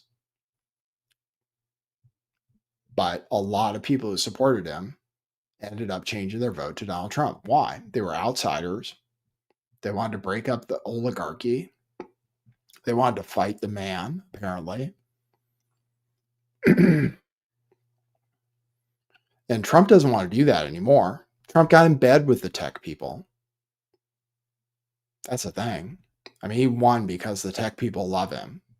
He supports big corporations, which is what AI is. And they knew that, and they gave him money, and Elon Musk gave him a bunch of money. I think Elon Musk gave as much money as Adelson. There's as much influence from the tech bros as there is from Jews. Really. Adelson and Musk were similarly impactful, and Elon Musk, as far as I can tell, doesn't care a thing about Israel, one way or another. He never gets involved in that conversation. As far as I've seen, he hasn't mentioned that he loves Tucker Carlson. He hasn't gotten involved. He just wants cheap labor, and he wants to build his robots. He wants $1 trillion, but actually he wants $1 trillion so he can control all the robots, which may actually be a valuable thing. It might be better that he does than letting somebody else have control of it. But he wants to rule the world. We will be controlled by corporations. basically more than Jews. Like, especially the way things are going. We need to be at least as worried about corporations because that's who's going to pay us. If there's socialism or there's money or something, the money's going to come from AI companies, robotics companies. That's where the money's going to come from. That's going to feed us when we're all jobless and unemployed. It'll come from corporations. It has to. They're going to be the ones making all the money. The government doesn't make money. The government makes money from taxing us. The government has no income unless they take over, unless they nationalize industries. The government taxes people that are productive and make money, but there are only a few businesses that do that, and they mostly make robots or computer robots to do financially beneficial work. So we're going to be controlled by corporations. We already are, basically. Money in politics. Money in politics, which Bernie Sanders is really opposed to. And it was a big deal when the Supreme Court, I can't even remember the name of the case, something United. That case was really a big deal because corporations now can give unlimited money to presidential campaigns. I think money in politics is important, actually, because it shows that people support you. Actually, I mean, the problem is like, it is economics. Like, if somebody has more donors, more people donating to them, it's because more people like them, and then they're able to run ads to get more people to like them. It's actually kind of important to have money in politics. But the Supreme Court made it so that you can give unlimited amounts, even if you're just a corporation. Like, a corporation is a person, and you have dark money PACs and stuff. That's what's wrong. And people run for president just to make money. And presidential campaigns, they mostly just pay consultants and stuff. Some people literally run for president just for the money. They don't even expect to win. They'll write a book, and they'll pay consultants, and they'll siphon it themselves. It pays for them to live. And then people get into politics just to make money, trading stocks, inside information, or they get handouts. They get like free houses and stuff from people who want to control them.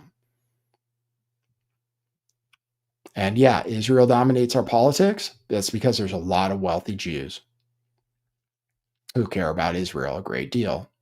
Not all of them, but a lot of them. Disproportionate? Talk about disproportionate. 40% of billionaires, something like that in America. 25 to 40%, let's say, are Jewish. And there are a 2% population here. So do they have influence in our politics? Well, probably. Makes sense. If an alien came down, said, well, who has all the money? And how do you get elected? Well, you get elected with money. How do you have a big show? How do you have like a production team and stuff? How do you run TPUSA? Money, money, money. How do you set up campus events? How do you set up all that stuff? How do you set up the Charlie Kirk funeral in a stadium? You need money to do things. You need investment. Even if you're great, even if you're super talented. Now, AI, technology, communications have allowed people to build things themselves, but it's still difficult. You need money. Well, who has all the money? I mean, just look at the facts and figures.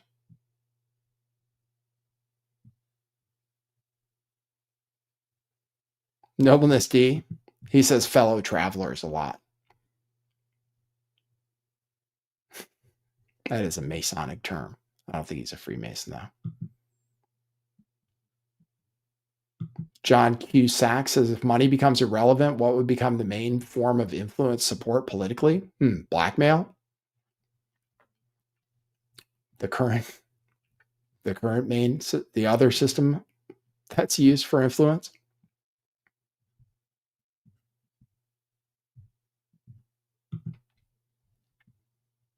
I don't think it all runs on blackmail. Say it probably mostly runs on money, but it's like another form of blackmail. It's like, you do this or I take this away. Let me show you some more stuff about, here's something Nick Fuentes posted about Roseanne Barr. Says, this is a sentiment I've heard repeatedly from various pro-Israel American Jews in the past few years. They only support America insofar as we unconditionally support Israel. If that support is withdrawn, they actually cheer for our destruction. Here, we'll listen to this. I haven't listened yet. I don't know that if America's turning on Israel, then America deserves what's going to happen to them for it. It'll be worse for America than Israel. It will, because Israel will just move on to India and other countries, and America And what? will Siphon off of them? fall. Not just that, the sleeper cells. America will fall, and that's what they want. I mean, that is what they want, is that the constitutional republic of the United States for America will fall. But I think Trump sees that America has to be independent of the British Empire too. Mm-hmm. And I think that's Israel's independence too, that Yeah. we're all separated from that. Yeah. And that's the octopus. And we're all separated from that. I don't know that if America's turning on Israel, then America deserves what's going to happen to them for it. It'll be worse for America than Israel. It will, because Israel will just move on to India and other countries, and America will fall. Not just that, the sleeper cells. America will fall, and that's There you go. Why? What do you mean move on to India? Do you mean take over their government? What do you mean move on to India? Like a blood-sucking pest of some sort? Is that what you mean? Or like, I don't want to be anti-Semitic because I don't want my channel monetized. But like, what does that mean? Move on to India. Use them instead? I'm just trying to interpret.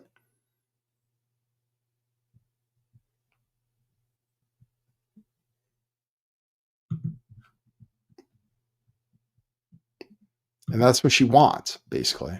It's true, Nick, what Nick said.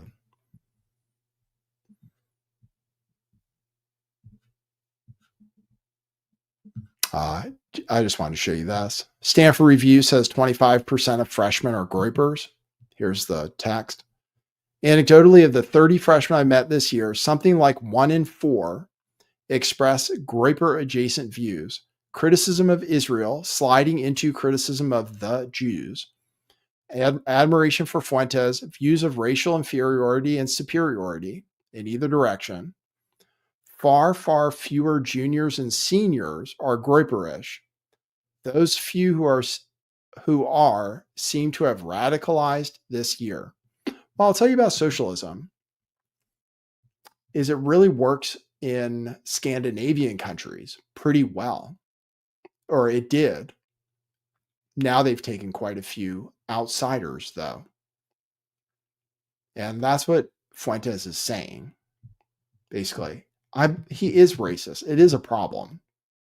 There's not going to be a big coalition built around Fuentes. I mean, it's very difficult because people aren't racist for the most part. And they're not male and white. Not everybody is, especially male. I mean, that's my main thing with him. Is like he can't win because too many people are turned off by what he says about women, blacks, Indians, etc. But that doesn't mean he's wrong. Socialism, I mean, those are pretty nice countries out there. Norway and stuff, Denmark. They're socialists, but it's like all white people, just to be frank. Like all people with a certain kind of like work ethic, just to be fair. And socialism, yeah, like Bernie Sanders says, yeah, it can work if everybody has a certain ethic, basically. And when you let in foreigners, especially, or people that are different, who don't believe in that same kind of thing, then instead of them working for others, like, and he's Christian, right? So, I mean, that's where he's going with it. So just to explain it, if you're Christian, if you believe in helping other people, if you believe in working hard and all this stuff, then, and you just do it, and you do it for the benefit of other people because you're a nice person, you love your enemies and all that stuff, then yeah, actually, those are the cases in which socialism has worked in like cultures that are homogenous. But when you bring in different kinds of people who will just feed off of the system and not work because they prefer it, then it's problematic. If you let in foreigners that just want to take welfare and stuff, and just want to take the benefits that they can get and feed off of the host, then it's not so good, right? So that's where he's coming from. I'm anti-racist in a lot of ways, and I wonder how many groypers, are, but that's kind of what he's talking about. That's where he's coming from with his appeal to the left.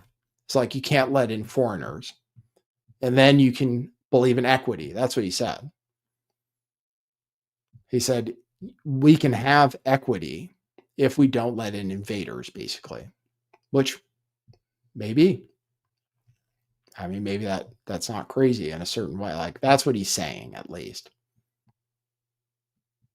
As long as people aren't going to take advantage of the system, and we're all Americans, we're all working for each other, and we all love each other and support each other and all that stuff. We don't have hatred between groups where one wants to take advantage of the other's generosity. Then yeah, free markets, okay. But I believe we need capitalism. I believe we need that, all of us. Not everybody, it helps to have the, to go hungry, basically, to need to survive, to need to do something, to work, to survive. Because otherwise people wouldn't do things like wash dishes and stuff.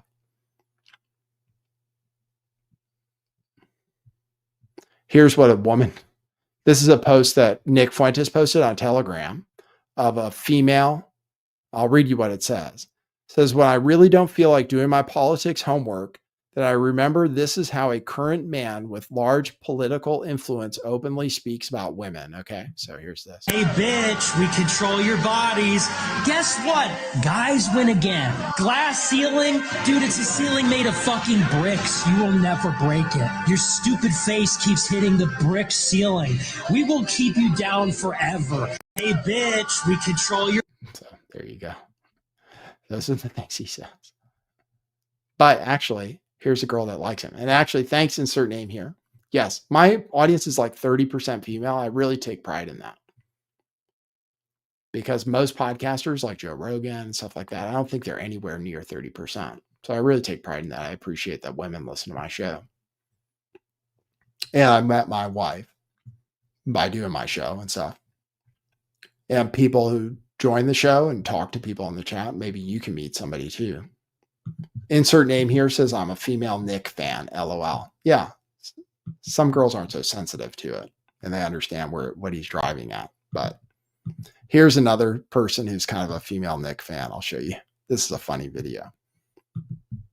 Everyone's always asking me, like, what's your dream job? Churning butter for a man that doesn't support Israel. Yeah.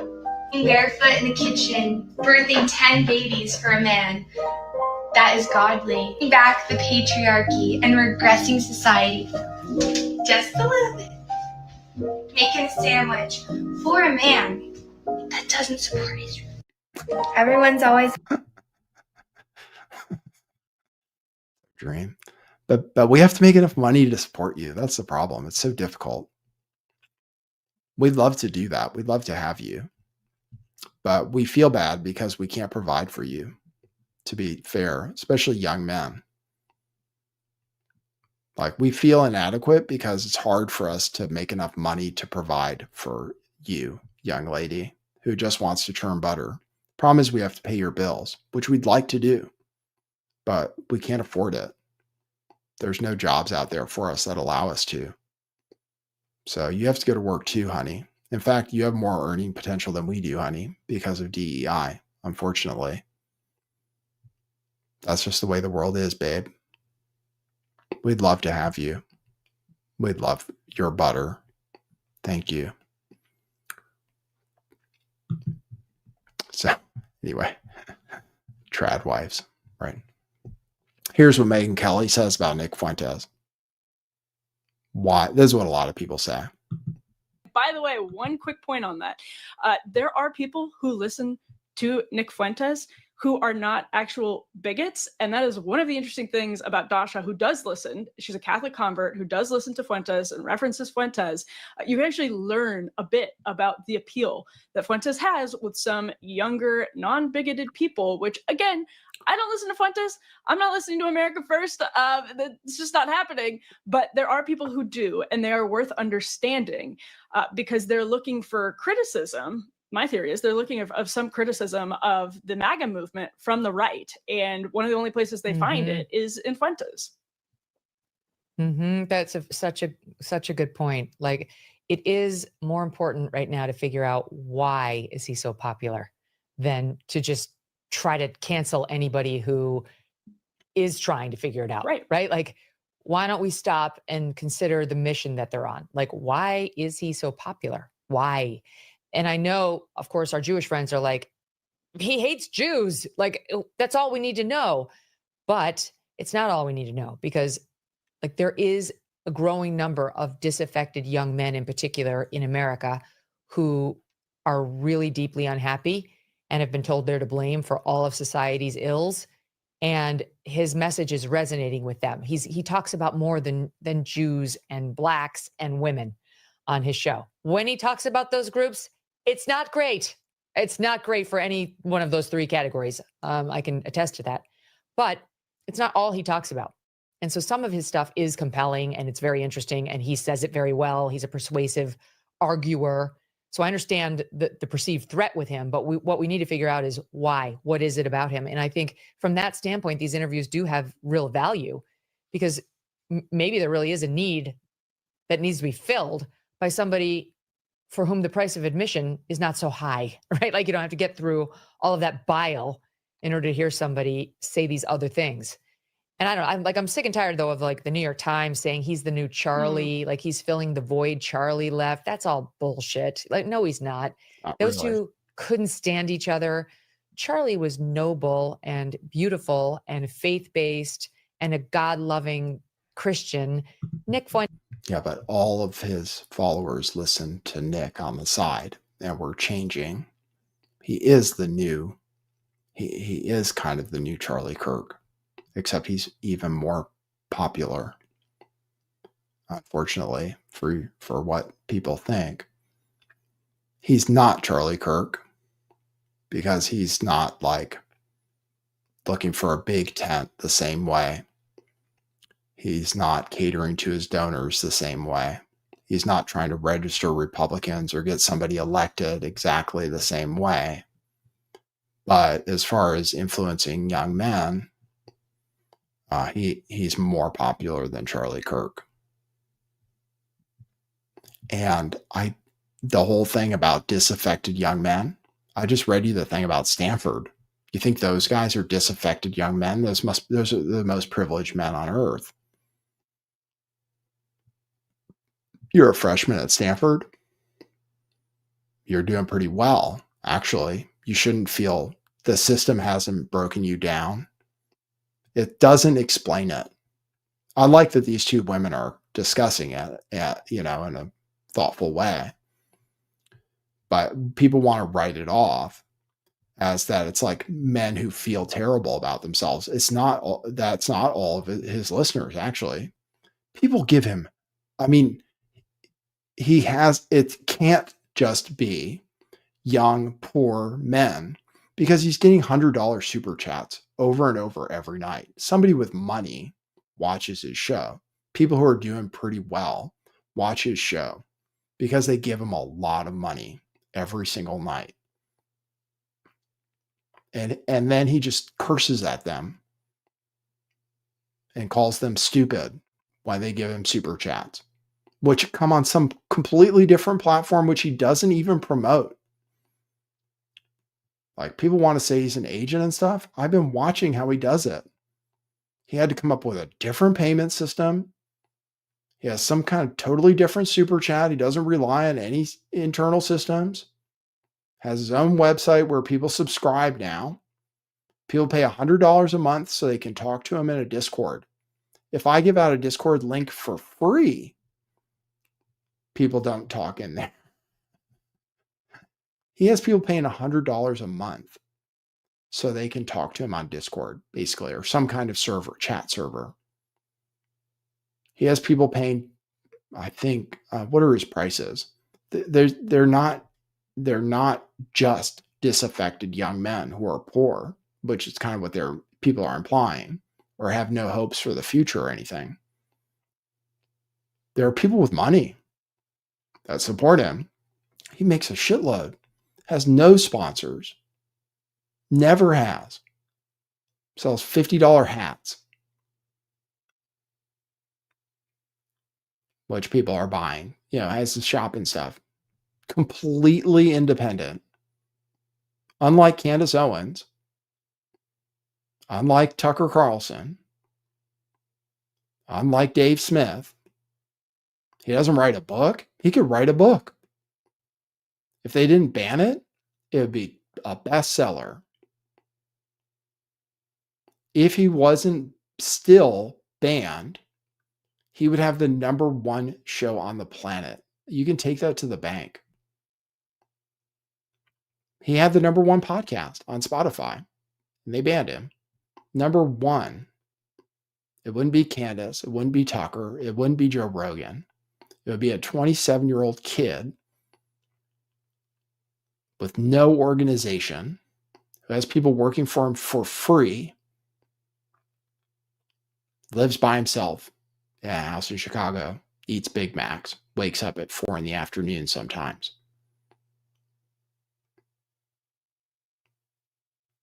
That's the reality of it. He's that talented, and he says things that aren't untrue.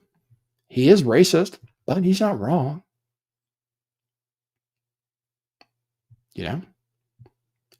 He's not wrong about a lot of things. If you look at numbers and statistics,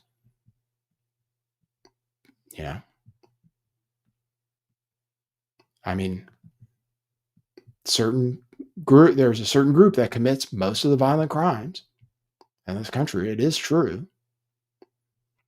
I love black people. And there's a difference between, ghetto blacks and blacks in Atlanta and stuff like that. And maybe his experiences with one group rather than another. But the thing is, he's not wrong about a lot of things. That's why people are willing to take the misogyny and the racism. I used to have to tune it out. I would tune out when he started talking about black people and stuff. I was like, I don't need to hear this. But Fuentes is not noble and he's not beautiful. He's angry, and he's not understand. that angry. And I actually, I forgive him his anger. He's had some bad things happen to him, and I get all that. I hope as he matures, he understands that it's not the right move to blame it on whole groups of people or condemn whole groups because you've been treated wrong, whether it's by a woman or a person of color or a Jewish person, whatever it is he's doing. Because he does have the shot, if he were able to somehow reform those other things, of being a hugely consequential figure. He doesn't need to. I don't know. He doesn't seem to have any interest for now in doing anything. He is a hugely really revel in alienating those groups and saying the most hateful things possible about them. People don't understand. He doesn't need to tone it down. I'm about to go over 2 hours. 2 hours is the cutoff for my AI to review my videos and my streaming software, but I'll have to pay for that other shit. I'll have to pay for it. I got some super chats today, and I'll read my buy me a coffees. I have to pay for the technology I use. Just signing up for StreamYard isn't cheap. But people don't understand. He doesn't need to tone it down to be hugely successful. He gets 50,000 people tuned in live, call it 40, every single show on Rumble, which older people just don't use. And he doesn't care. I don't even know if he generates his own clips. I think other people just do that and share what he says. He goes viral on Instagram because people share his clips themselves. He doesn't even do it. I'm creating shorts with AI. I'm paying for AI to create shorts so I can try to reach more people. He doesn't even have to. People share his clips on Twitter. People share his clips on Instagram. He's not allowed to have an Instagram account. He's not allowed to have a YouTube account. People have him on their show, and it's their biggest show ever.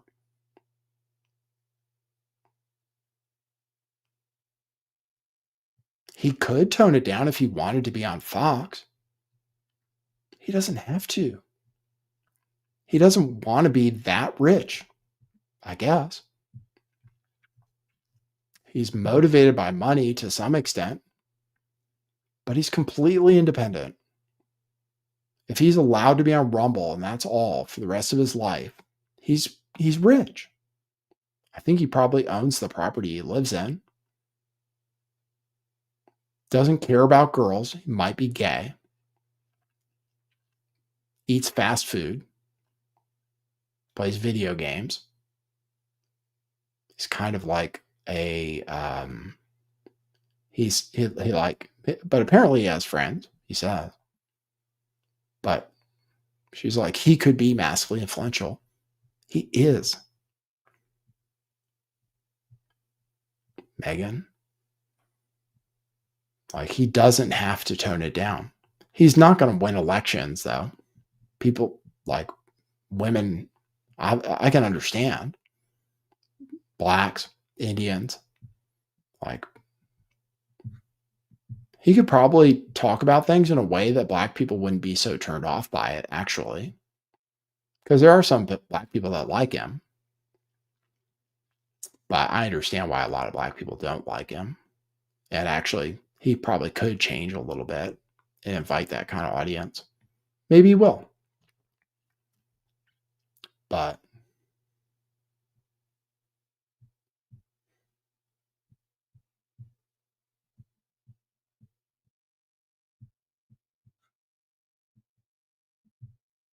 all right, let me see if I have anything more to talk about. I went over 2 hours. That's okay. I'll use the new AI that I have to pay for.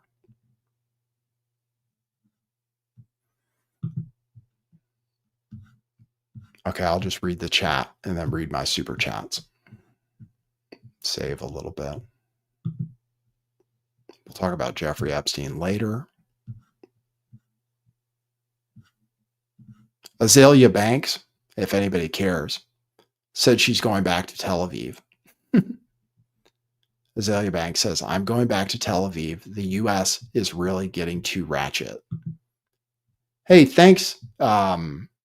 Question everything twice. Appreciate that. To help you with that thing you just mentioned, thank you for my AI software. New Zealand dollars, thank you. I don't know what those are worth. I hope things are going okay in your country. I worry about Australia. And New Zealand's a little like Australia. I'll always hold it against Australia that they banned Novak from playing tennis there because he would have won. And then he would have more. And actually, the United States banned him too. He would have won those tournaments. And he would be cemented probably as the greatest of all time. as far as Grand Slams. Never forgive America for not letting him play the U.S. Open. Never forgive Australia for not letting him play at the height of his powers. All right, let me check my Buy Me a Coffees. Read those.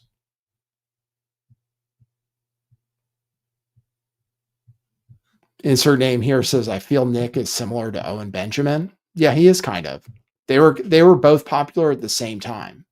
And there was like a feud between them.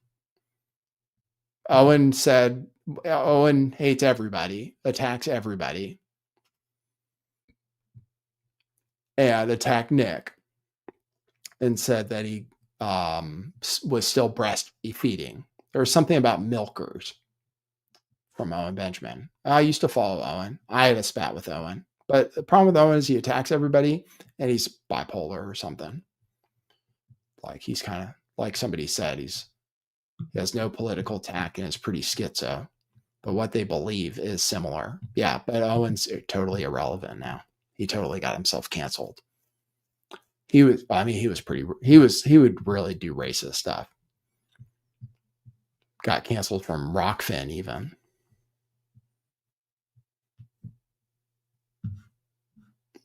All right, here's my coffees. Pete bought a coffee, said, hey, Nathan, glad you're back. Where I live, which isn't in the suburbs, the cheapest land I could find was around 580,000. But new subdivisions on smaller blocks, I suspect 400K or so. The cheapest house I found, 725.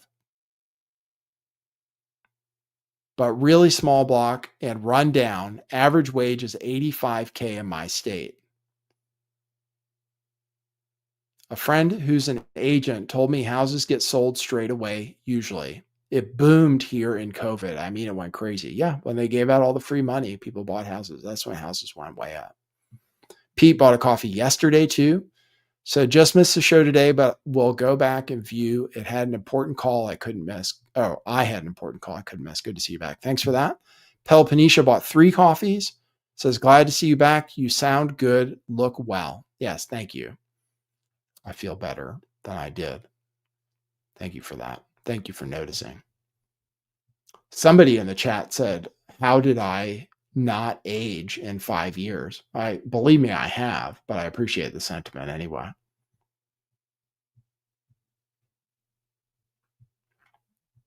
I am grayer and balder all the time. Definitely grayer. But I'm using a little bit of AI to touch up my face. I am happy that it looks like I really don't have any wrinkles and stuff. I'm 47. I think I'm doing okay. Apple cider vinegar. You're supposed to take 3 shots a day. That keeps you younger. Anything that's anti-inflammatory. I can tell you guys the things I take because I have talked about this before. Because I do want to live longer and be healthy as long as I feel okay. Borax, boron salts. I take CoQ10. I would take creatine, but I can't afford it, I don't think. I was taking black seed oil. I need to order some more. I'll order it. It's kind of expensive, but shop at Costco for everything. I buy bread, eggs, ground beef. Like I eat super cheap. The only problem I have is my coffee, which is $7 and I tip $1. I always tip at least $1. I don't, but that's not even 15%. And then I have cookies, which are kind of expensive too, every day lately, which is actually breaking the budget. So I appreciate you guys for buying me a coffee here and there. What else? CoQ10. Oh, turmeric. I take pills. I think it's better to drink the juice, but it's expensive. Turmeric for sure. I take pills that you can get at Costco. CoQ10 you can buy at Costco. What else is on that? 1, 2. Oh, berberine. That's the other thing. Berberine. Very good for you, from what I understand. Crinkle says, I eat luxury cookies and coffee just so I don't kill myself. You know what I mean? I have to have like something I do every day. I have luxury cookies and luxury coffee, kind of. Yeah. And it's like more than I can afford. But for food, I eat spaghetti with meat sauce pretty much every night. Sometimes I just have eggs and a piece of toast. So sometimes I'll have 3 scrambled eggs and a piece of toast. But most, like tonight, I'll probably have, which the eggs you can buy at Costco, $8 for 2 dozen organic. Ground beef at Costco is $6. Organic ground beef from Costco is $6 a pound. And then I buy the sauce at Target. It's $1.30 for the sauce. So I eat very cheap. And then I have peanut butter and jelly on toast for breakfast. That's it. I really should have a better diet. I don't have any vegetables and stuff, but I don't know how to prepare vegetables. I really need help with that. I ate better with Katie, but I have to survive very cheaply because I